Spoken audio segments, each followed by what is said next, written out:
रीवा जिले अंतर्गत जवा तहसील में बीते 10 वर्षों से उपेक्षा का शिकार बनता जा रहा है, लेकिन चुने हुए जनप्रतिनिधियों के द्वारा ध्यान नहीं दिया जा रहा, जिनकी समस्याओं को लेकर ब्लॉक कांग्रेस कमेटी जवा के तत्वाधान में सुबह 11 बजे से जवा चौराहे में चक्का जाम किया गया। उनकी मांगों में जवा ब्लॉक अंतर्गत खराब पड़े हजारों हैंडपंपों को बनवाया जाए, जल जीवन मिशन में कार्य कर रही एनसीसी कंपनी के घटिया निर्माण कार्य को जांच किया जाए, क्योंकि एनसीसी कंपनी के द्वारा बिना अनुमति के नेशनल हाईवे और ग्रामीण सड़कों को काट कर नष्ट किया जा रहा है, जिनके भ्रष्टाचार की कार्यों की जांच कराई जाए। इसके साथ ही मादक पदार्थों की अघोषित मंडी बने जवा बाजार, ऊंचा डेह सहित पूरे जवा तहसील के सभी गाँवों में शराब एवं अन्य नशा की बिक्री जोरों पर है, परंतु शिकायत पर संबंधित थाना प्रभारियों के द्वारा ध्यान नहीं दिया जा रहा। इसी तरह से बीआरसी कार्यालय जवा में मेंटेनेंस एवं कंटिजेंसी राशि में कमीशन खोरी की जांच करने तथा जवा अस्पताल में प्रसूति सहायता अटैच किए गए वाहन, रोगी कल्याण समिति की राशि एवं मेंटेनेंस के नाम पर किए गए भ्रष्टाचार के जांच की मांग की गई। बिजली विभाग द्वारा मनमानी बिजली बिल देना एवं जनपद पंचायत कार्यालय जवा में की जा रही वित्तीय अनियमितता का खुलासा किया जाए तथा तहसील कार्यालय जवा में मनमानी तरीके से अधिकारियों की अनुपस्थिति की जांच कराई जाए। इसको लेकर एसडीएम जवा के नाम तहसीलदार को ज्ञापन सौंपा गया। साथ ही चेतावनी दी गई है कि यदि मांगे पूर्ण नहीं हुई तो उग्र आंदोलन किया जाएगा।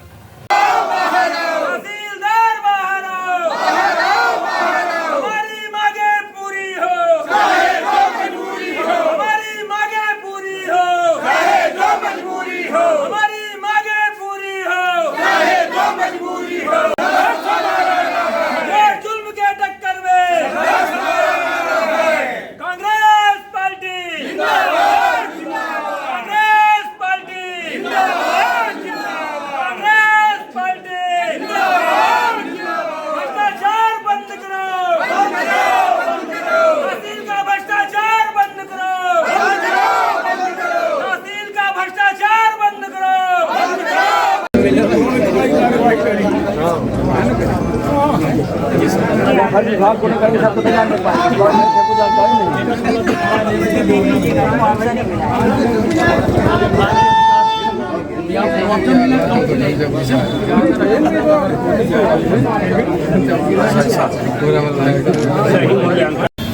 पानी की समस्या है, न जाने कितने हैंडपंप टूटे पड़े हुए, उनमें पाइप नहीं लगे हुए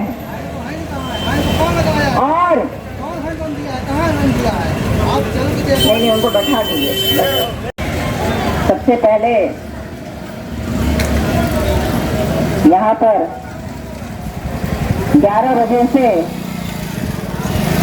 बैठे हुए जो हमारे सिरमौर विधानसभा के दूर दूर से आए हुए सभी कार्यकर्तागण और यहाँ पर उपस्थित अन्य सभी लोगों को, महिलाओं को, सबको मैं बहुत बहुत धन्यवाद देती हूँ कि आप रोज कार्यक्रम कर रहे हैं तमाम क्षेत्र में।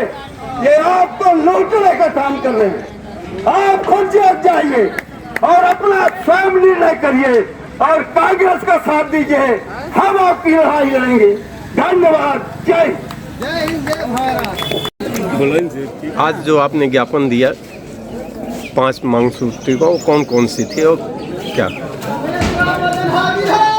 देखिए, मुख्य मांग तो क्षेत्र में हो रहे मादक पदार्थों के खिलाफ है, जो क्योंकि हर गांव में, हर गोमती में, हर ठेले पे मादक पदार्थ बिक रहे हैं, जिससे हमारी युवा पीढ़ी बर्बाद हो रही है। सबसे पहली बात। दूसरी बात, अस्पताल में भ्रष्टाचार है।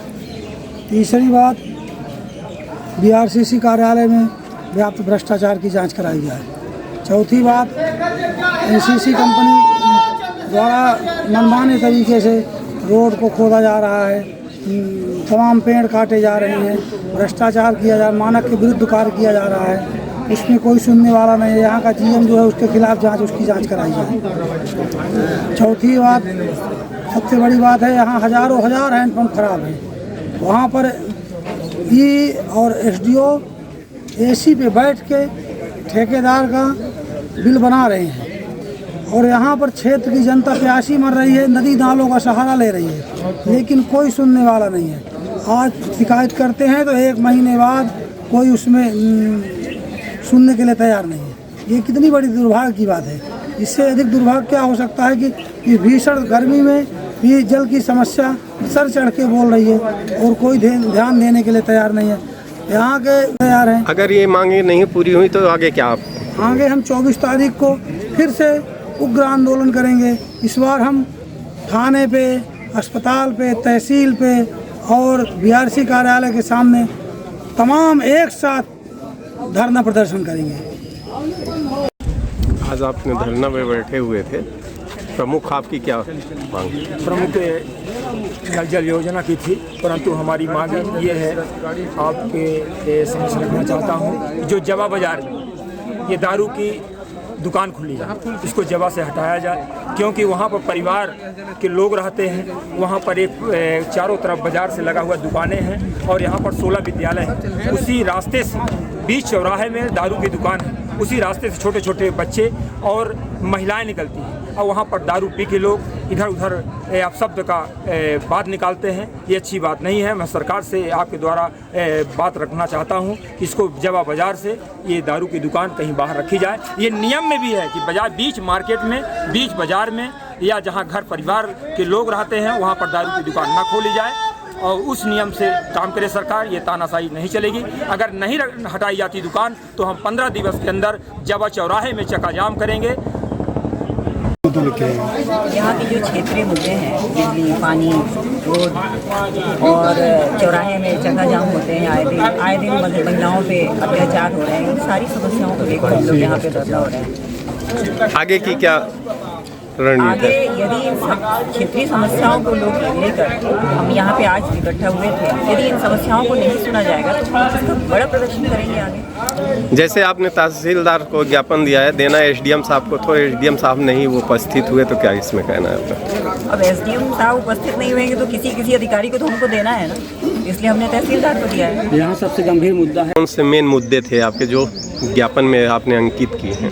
हमने उसमें मुख्य मुद्दे हैं, सबसे ज़्यादा तो पानी का है। जो ये नल जल योजना है, आप सिर्फ देख रहे होंगे कि खुदाई हो रही है। पिछले 2 साल से मैं देख रही हूँ कि पाइप पड़े हुए हैं, पाइप लग नहीं पा रहे। जगह जगह पे ये बोला जाता है कि हम घर घर पानी देंगे। हमारे मुख्यमंत्री ये कहते हैं कि पानी हर घर में दिया जाएगा।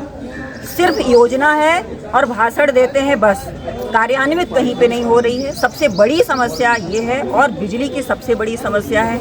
आए दिन आप लोग देख रहे होंगे, आप लोग भी प्रभावित होंगे कि बिजली सुबह शाम कितने घंटे जो हमारे किसान हैं बिजली से परेशान हैं, प्रॉपर उनको सिंचाई नहीं मिल पा रहे हैं, मोटर नहीं चल पा रहे हैं। इस बहुत सारी समस्याओं को लेकर हमने आज चारों तरफ अवैध मानव समस्या क्या है। सबसे पहले तो आपके चैनल को, आपके सभी साथियों को बहुत बहुत धन्यवाद। और ये बहुत समसामयिक आपने प्रश्न किया है। जवा और जवा के आसपास लगभग 25 गांव मादक पदार्थों की मंडी बन चुके हैं। मेरा गृह ग्राम ऊंचाडीह है। ऊंचाडीह शासकीय पूर्व माध्यमिक विद्यालय के सामने एक हाई टोला में और मेरे खुद के गांव में 2 जगह कोरेक्स, शराब और गांजा की बिक्री हो रही है। इसकी चिंता मुझे गांव का होने के नाते सबसे ज़्यादा है। इसके बाद खरपटा, डगडैया, गाढ़ा 137, गाढ़ा 138, बखरवा, झलवा, नगमा, शीतलहा सहित लगभग 25 गांव में ऐसी कोई गोमती नहीं जहां पर गांजा की पुड़िया, कोरेक्स की शीशी और शराब की बोतल न मिले। ये हमारे लिए, हमारे क्षेत्र के लिए, वर्तमान पीढ़ी के लिए बहुत चिंता का विषय है। और इसे आप जितना से हो सके वरिष्ठ अधिकारियों तक ये मेरा संदेश तमाम साथियों की ओर से पहुंच जाए, बड़ी कृपा होगी। इसमें किस किस सकारात्मक मानते हैं? इसमें देखिए, सबसे ज़्यादा तो वो पुलिस का ही दोष है, लेकिन मैं पुलिस को दोष इसलिए कुछ कम देना चाहता हूँ कि पुलिस की जो स्वीकृत संख्या है वो 24 है। और जो स्मार्ट बनो, सोलर स्मार्ट चुनो। प्रधानमंत्री सूर्य घर योजना 78,000 की सब्सिडी के साथ राजकिरण इंटरप्राइजेस से सोलर अपनाओ, बिजली के बिल की परेशानी से निजात पाओ। राजकिरण इंटरप्राइजेस, हमारा पता है जॉन टॉवर, कॉलेज चौराहा, रीवा। हमसे संपर्क करें 62 60 23 65 07 88 39 74 77 11 88 27 57 71 00।